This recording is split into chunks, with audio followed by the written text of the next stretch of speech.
So, respectfully, you're like the Forrest Gump of hip hop. Like you've been everywhere and seen it all, man. Like when I saw you getting interviewed by AOL Latino, I was done. I was like, this man done seen it all. Oh shit, I did. Yo, bro, I did it. Yo, son. See, you do your research. I'll be forgetting. I did a whole show on. I remember once back in the day. These dudes, they did a whole show on me on Mundos. There was a channel back in the day, a Latino channel on cable called Mundos, and they hit me up to do and they did a whole episode of the show. I'm like, yo, fam, I don't even speak Spanish, bro. They were like, nah, but you boys are fan, and I'm like, all right, and I did a whole episode on Mundos. We shot a bunch of videos and all that. I'm like, yo, all right, cool. They didn't try to say like you just pretend to be Dominican or something like that. Nah, well, what I told them, I got curly hair and all that. I was like, yo, well, you know what? I lived in Sunset Park for years, so that kind of made me Puerto Rican. You know what I mean? So I just told it like that. You feel me? Pose. But yeah, bro, it's AOL Latino. Hell yeah, I was done when I saw that. I was like, yo, man, this man is everywhere. Yo, son, I be everywhere, bro. I promise you, I am wherever. Listen, wherever there's activity at, I'm there, yo, bro. You know what's so crazy is that you see Reddit posts about you, and people is like, yo, this guy is everywhere. Like, what's his relation? Like the people that don't really know your history, right? They're like, how come he's everywhere? Like you can't avoid him. You know, yep. It's crazy. You can't avoid me. If you want to loop, you can't avoid me, bro. That's why it would behoove you to be a friend of mine. All right, well, because you're from Brooklyn, you knew all of the major MCs before they became famous, basically. So I want to ask about them individually, you know, and let's start with Biggie. Did you ever meet him, like, you know, face to face, have any interactions, or it was more of like you just saw him from around the way? I'm from the Star. Like he older, he years older, but I definitely seen, when I was a kid in the hood, I definitely seen Big. Like Caesar's my man. Lil Caesar's my man. You feel me? Like I go, every time when I go make my liquor runs, if I'm on Fulton, if I'm on Fulton, there's a good chance I might bump into Caesar on Fulton. You feel me? If I'm on Franklin. If I'm up on, like, I'm gonna see, you know what I mean? But anyway, Big was older, so we wasn't colleagues and no shit like that. But I've definitely seen Big, interacted with Big before. Now I ain't gonna say that's my friend, that's my man, no. But peace, yo, what up? Shit like that, yes. You know what I'm saying? So Big, like, bro, I remember when son got hit, rest in peace, when son got caught out there in LA and all that. And they did the funeral, you know what I mean? And they did the funeral processional and shit. And when they went down Lafayette Ave, right? If anybody from Brooklyn, you know what I'm talking about. They went down Lafayette Ave, and then they turned right on Nostrand. You feel me? I lived right on the corner. I lived on, I'm knocking shit over. I lived on the corner. I lived on Nostrand and Clifton. You feel me? So like, bro, the fucking energy, like you could have sworn, like, yo, bro, you could have sworn Big was right there. You know what I'm saying? Like, I've never seen anyone have, and Bed-Stuy is a very big neighborhood, a very well-known neighborhood. I've never in my entire life seen one person had a whole foot upside down like Big, yo. When that motherfucking processional came through, son, like niggas is standing on top of cars, motherfuckers is hanging off the lights. Bro, it was magical, bro. You know what I'm saying? And to see somebody from my surroundings that we looked up to do that, that also showed me that this shit was attainable. Like seeing that, you know what I'm saying? Recipe 50 grand. You know, Biggie got put on by 50 grand. 50 grand was his first DJ. You feel me?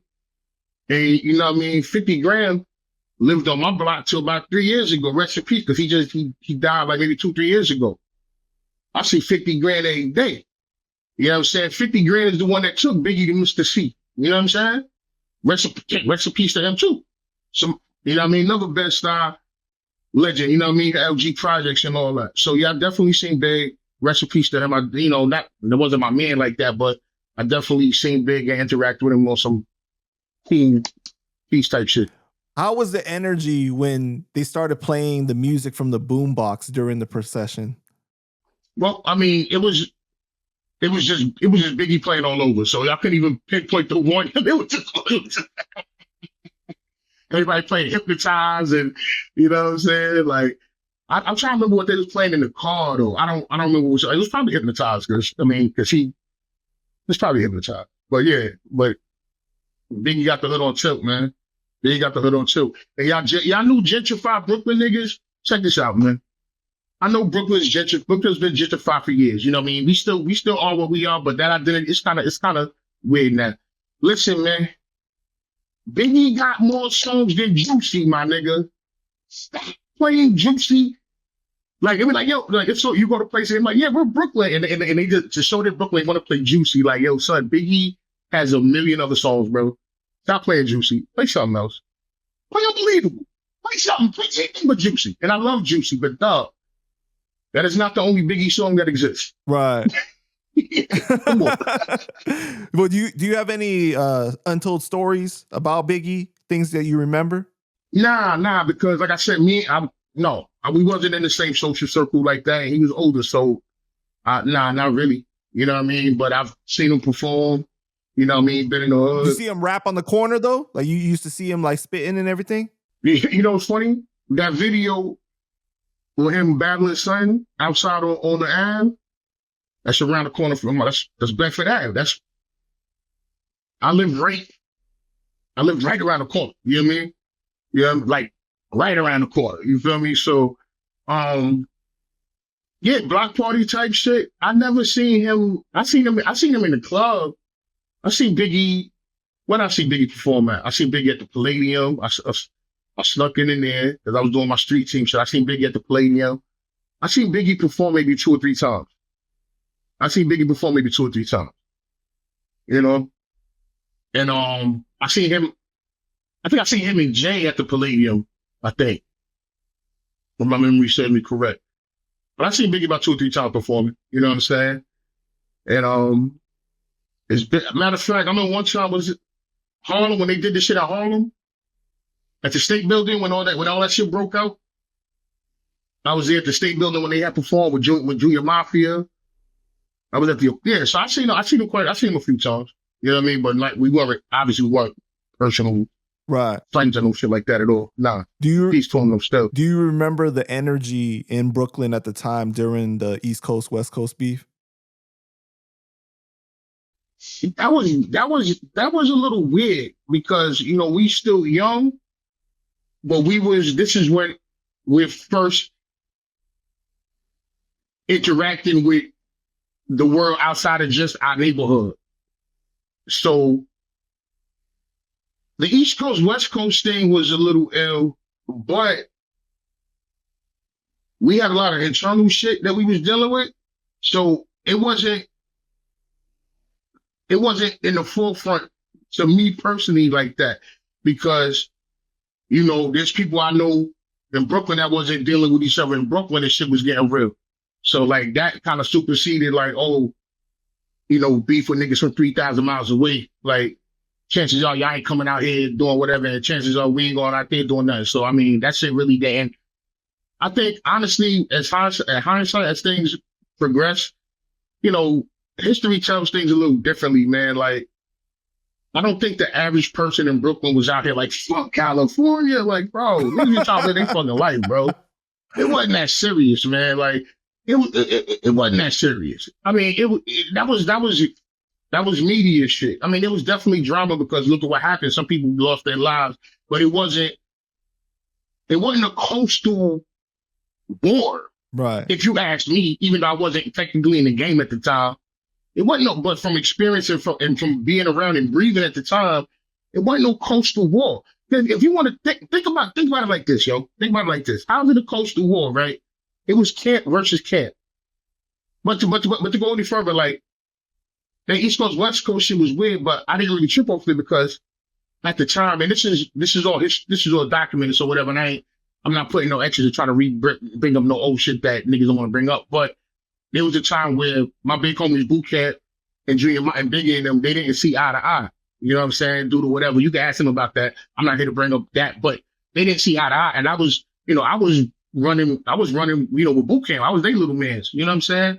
So like, to me, that was more prevalent to me because these are Brooklyn niggas and we see each other where we see each other at. So that was more important to me. It's right in your face. Like, you can't avoid it. Because it's right there. So something happened, I'm right there. You understand? So that was way more important as far as thinking about maybe something that pertaining to safety or whatever have you. Like, we have Brooklyn on Brooklyn shit that niggas worried about. So I wasn't really jacking that East Coast, West Coast. And then if you look at Pac, and that's another thing, I didn't stress it because if you look at Pac, even when he was, him and Big was at odds, who he was fucking with? He was fucking with Tech and Steel. He was fucking with Buckshot. So like, I didn't see like an East Coast, West Coast, because if it was East Coast, West Coast thing, why Pac fucking with Smith and Wesson? You feel me? Why Pac fucking with the Outlaws? Them niggas all from Jersey. And he was in New York a lot, though. I mean, think about this is what I'm saying. The movies he was shooting, Above the Rim, Juice. Like this is what I'm saying. So like, you let history telling now, they think, oh, California, like, yo, Pac was out here chilling a good amount of the time. And he originally from New York, anyways. Right. Pac spent a lot of time in Brooklyn. Pac spent a lot of time in Harlem. You know what I'm saying? And it's like, in his clique, his main clique, the dudes that he rhymed with, was from Jersey. So I'm like, how is it? So to me, I'm like, how is that East Coast, West Coast, when almost everybody that Pac's around himself, except for the immediate death row, they was all from the East Coast. So I didn't see it like that. And then Pac was rocking with Wu and all of them. You know what I'm saying? Pac was rocking with Wu. He had Metfin, Spec Dick was supposed to be in that song, but he wasn't. They took him off. But you know what I mean? So Pac was fucking with Wu. Nigga, Pac had Easy Mo B on his album. Easy Mo B from around the corner. And Greg Nice was his man too. Greg Nice, I bumped to the Greg Nice last month in Crown Heights. Greg Nice was his man. You understand what I'm trying to say? Easy Mo B, which is one of the OGs from around my way, from Bed-Stuy, from LG. He doing Pac beats. So I'm sorry, how much did he really not fuck with New York? It didn't make no sense to me. You know what I'm saying? Well, let's continue on, my brother.